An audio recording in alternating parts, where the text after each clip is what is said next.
विराट कोहली तो ये पहले ही बोल चुके हैं कि 2022 के आईपीएल में वो आरसीबी के कप्तान नहीं होंगे और इस समय आरसीबी का जो पहला मोटिव है वो नया कप्तान ढूंढना है। और इसी कड़ी में भाई आज इस वीडियो में हम आपको उन 10 खिलाड़ियों के नाम बताएंगे जिनमें से किसी एक को आरसीबी का नया कप्तान बनाया जा सकता है। हर खिलाड़ी पर डिटेल में बात करेंगे और क्यों आरसीबी का वो कप्तान बन सकता है नहीं बन सकता उस पर बात करेंगे। एंड तो वीडियो को जरूर देखें दोस्तों, हमने हमारी टीम में बहुत मेहनत की इस वीडियो को आप तक पहुंचाने के लिए। तो अगर आप भी आरसीबी के फैन है या फिर आईपीएल की किसी भी टीम के फैन है तो वीडियो को लाइक जरूर कीजिए, लाइक का बटन नीचे हिट कर दीजिए, वीडियो लाइक कीजिए और चैनल को सब्सक्राइब नहीं किया तो सब्सक्राइब करके बेल आइकन दबाइए। चलिए दोस्तों शुरुआत करते हैं सबसे पहले नंबर 1 पर। तो सबसे पहला विकल्प जिस खिलाड़ी को हमने सबसे पहले स्थान पर नंबर 1 पर रखा आरसीबी की कैप्टनसी के वो है भाई एबी डिविलियर्स। आपकी टीम में मौजूद है इस समय एबी डिविलियर्स, आपको मेगा ऑक्शन में जाने की जरूरत नहीं है और इसीलिए इस समय जो प्राइमरी विकल्प है वो तो एबी डिविलियर्स ही रहेंगे। इनका पॉजिटिव ये है कि इंटरनेशनल कैप्टन भी रह चुके हैं, ये कुछ मैचों में एज ए रिप्लेसमेंट कर आरसीबी कप्तानी भी कर चुके हैं, आरसीबी के वाइस कैप्टन है तो इनके पास एक्सपीरियंस है, इनके पास अनुभव है। लेकिन इनके साथ एक नेगेटिव पॉइंट भी है। इनके साथ जो नेगेटिव पॉइंट है वो है भाई समय। इतना अनुभव है ये तो हमें पता है लेकिन ज्यादा समय इनके पास है भी नहीं। ये भी 2-3 साल ही कैप्टनसी कर पाएंगे, इसके बाद ये भी जाने वाले हैं। और आरसीबी नहीं चाहती कि ऐसा कप्तान मिले, वो चाहते हैं कि लंबा कप्तान मिले जो आने वाले 10 सालों तक सर्व कर सके। तो एबी डिविलियर्स डेफिनेटली वो कप्तान नहीं होंगे और इसीलिए नंबर 1 पर जरूर है पर चांसेस घट जाते हैं। दूसरे खिलाड़ी जो कि दावेदारी कर रहे हैं नंबर 2 पर रखा है वो है डेविड वार्नर। डेविड वार्नर बोल चुके हैं वो मेगा ऑक्शन का हिस्सा होंगे।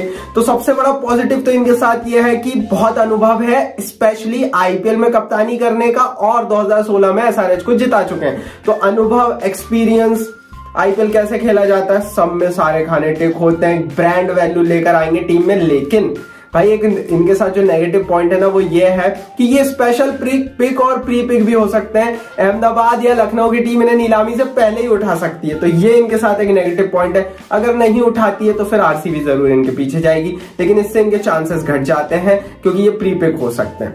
तीसरे नंबर पर दोस्तों जिस खिलाड़ी को हमने रखा है वो है केएल राहुल। अब केएल राहुल प्रॉपर कैप्टन है इस समय टीम इंडिया के, अब प्रॉपर वाइस कैप्टन सिपे सलार बन चुके हैं, सब कुछ बन चुके हैं और इनके पक्ष में हवाएं चल रही हैं। भारतीय टीम के एक ब्रांड प्लेयर है, सब कुछ इनके साथ है और रिपोर्टेडली पंजाब की टीम को ये छोड़ने वाले हैं।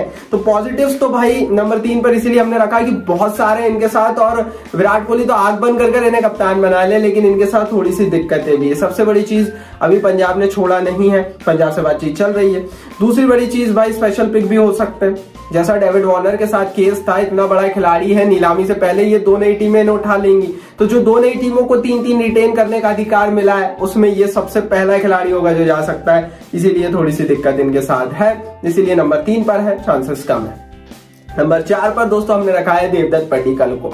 अब देवदत्त पड्डीकल के साथ फायदे जरूर है और मैं पर्सनली अगर आप मुझसे पूछेंगे तो पर्सनली मैं ये चाहता हूं कि देवदत्त पड्डीकल इनके कप्तान बनाए जाएं। सबसे बड़ा पॉजिटिव है इनके पास समय बहुत है, आप अगले 10 साल के लिए इन्हें टारगेट कर सकते हैं और ये आपको 10 साल तक सर्व कर दे सकते हैं। लोकल लेवल पर भी इतनी कप्तानी नहीं की है, इंटरनेशनली भी नहीं की है, लेकिन अनुभव आपको देना पड़ेगा। तो ये एक इनका कह लेना पॉजिटिव पॉइंट है कि लंबे समय तक दे सकते हैं। लेकिन दूसरी बड़ी चीज अनुभव नहीं है, इनके पास कैप्टनसी का अनुभव नहीं है, इतने बड़े पैमाने पर तो बिल्कुल नहीं है और आरसीबी से कंसाइडर जरूर करेगी। मैं चाहता हूं बने पर chances are still very low. Number 4 के बाद अब बात करते हैं नंबर 5 की। तो 5वें स्थान पर एक अच्छा विकल्प है, यह है सूर्य कुमार यादव का विकल्प। अब मुंबई की टीम में रिटेन तो नहीं होने वाले, रिटेंशन पॉलिसी कुछ ऐसी है, मेगा ऑप्शन में भी आएंगे।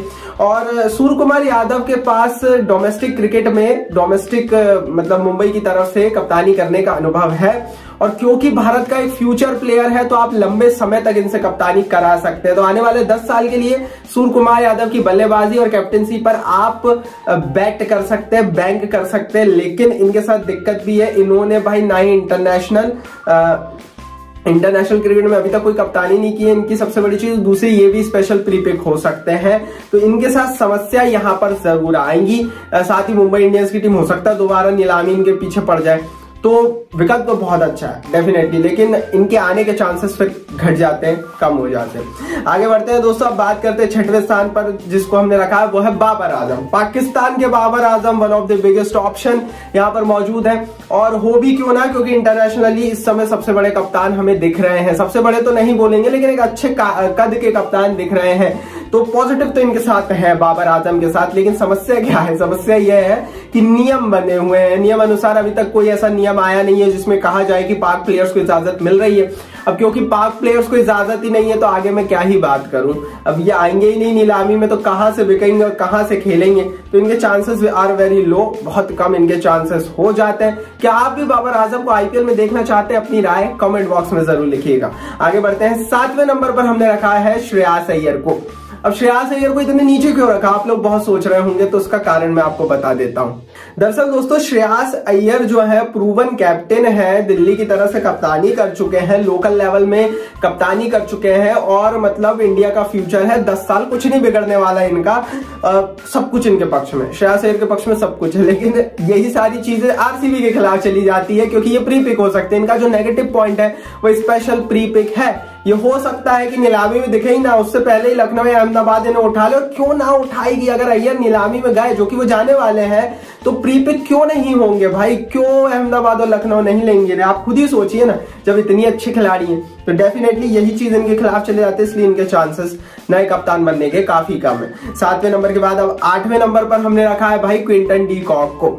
अब भाई क्विंटन डी कॉक एक बहुत अच्छा विकल्प है, चांसेस इनके पास है, इंटरनेशनल लेवल पर कप्तानी कर चुके हैं, आईपीएल में उतना अनुभव नहीं है, लेकिन इंटरनेशनल लेवल पर कैप्टनसी का अनुभव जरूर है, आईपीएल का भी अनुभव है, और आने वाले 7 सालों तक तो शायद ये सर्व भी कर सकते हैं। लेकिन इनके साथ कुछ नेगेटिव पॉइंट्स भी चले जाते हैं, आईपीएल में कप्तानी का कोई अनुभव नहीं है, और एक विदेशी विकल्प है। ये दो चीजें इनके खिलाफ चली जाती है। तो एक अच्छा विकल्प है, लेकिन आरसीबी नहीं चाहेगी कि कोई विदेशी कप्तान बने, इसीलिए वो एबी डिविलियर्स से भी थोड़े से दूर है। हालांकि एबी डिविलियर्स आधे इंडियन है, ब्रांड वैल्यू लेकर आएंगे तो चल जाएंगे, लेकिन डी कॉक के पीछे तो शायद आरसीबी ना जाए, जस्ट बिकॉज कि वो एक विदेशी विकल्प है। 7 सालों तक आप किसी विदेशी कप्तान के हाथ में कप्तानी दे नहीं सकते, और आईपीएल का भी कोई कप्तानी का अनुभव नहीं है डेफिनेटली। लेकिन विकल्प बहुत अच्छा है, मुझे तो बड़े पसंद है। आगे बढ़ते हैं, बात करते हैं नंबर 9 की। तो नंबर 9 पर हमने रखा है मोहम्मद नबी को। ये बहुत अच्छा विकल्प है। ये सबसे अच्छा विकल्प क्यों है? क्योंकि इंटरनेशनली कप्तानी कर चुके हैं, और महेंद्र सिंह धोनी जैसा टेम्परामेंट रखते हैं, और एक प्रूवन कप्तान है, हमने T20 वर्ल्ड कप में देखा था। तो ये सारी चीजें इनके पक्ष में है, लेकिन इनके खिलाफ है कि इनके पास भी कोई भी आईपीएल का अनुभव रहा नहीं है, जस्ट बिकॉज की एसआरएच की टीम में थे, बड़े ही अनफॉर्चुनेटली 4 फॉरेन प्लेयर रूल के कारण बाहर बैठे रहते थे। तो वो सारी चीजें इनके खिलाफ जरूर जाएगी, लेकिन मेरे हिसाब से विकल्प अच्छा है, नंबर 9 पर हमने रखा। आगे बढ़ते हैं, 10वें स्थान पर हमने रखा एरन फिंच को। अब एरन फिंच इंटरनेशनल कैप्टन है, इंटरनेशनल एक्सपीरियंस लेकर आ रहे हैं, बहुत अच्छा नाम है, आरसीबी की टीम का भी हिस्सा रह चुके, बहुत कुछ है इनके पास देने के लिए, लेकिन दे नहीं पाए हैं। जो इनका पॉजिटिव है वही इनका नेगेटिव है। आईपीएल में जब आते हैं तो नहीं चलते हैं, और ये पूरे आईपीएल का अनुभव है। आईपीएल में शायद 6 या 7 टीमें अलग अलग टीमों की तरफ से खेल चुके हैं। अभी तक किन किन टीमों में ये खेले कमेंट करके बताइए। लेकिन इनका जो सबसे बुरी बात है ना, कि आईपीएल में चलते ही नहीं है, और इसीलिए कोई टीम इनके पीछे जाती नहीं, तो इसलिए 10वें नंबर पर। तो ये 10 विकल्प है दोस्तों, अब इनमें से ही कोई होगा नया कप्तान, इसके अलावा बहुत मुश्किल है कि कोई कप्तान इन्हें मिले। अब कमेंट बॉक्स में आप बताइए कि किसे होना चाहिए आरसीबी का नया कप्तान। यूट्यूब ने कमेंट बॉक्स आपके लिए दिया है, नीचे कमेंट बॉक्स से कमेंट करके अपनी राय दीजिए। इस वीडियो को लाइक और शेयर जरूर कीजिए अपने दोस्तों के साथ, और चैनल को सब्सक्राइब करके बेल आइकन दबाइए।